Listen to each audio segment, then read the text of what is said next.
لا أحد أحلم من الله. ووالله إنني أدركت أقواما مغمى عليهم إن بعضهم إذا جاء وقت الصلاة يقوم لوحده ثم يصلي ثم يعود إلى غيبوبته والله على ما أقول شهيد.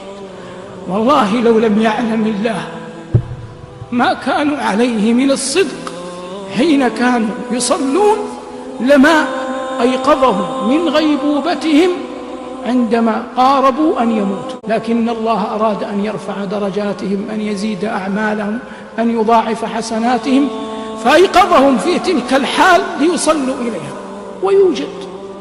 وهذا من قسوة القلب. من ينام عياذا بالله وقد عقد العزم أصلا أن لا يقوم لصلاة الفجر، ومع ذلك ينام، من الذي يحفظه؟ الله. ويقوم ويمشي في الناس، من الذي يرزقه؟ الله.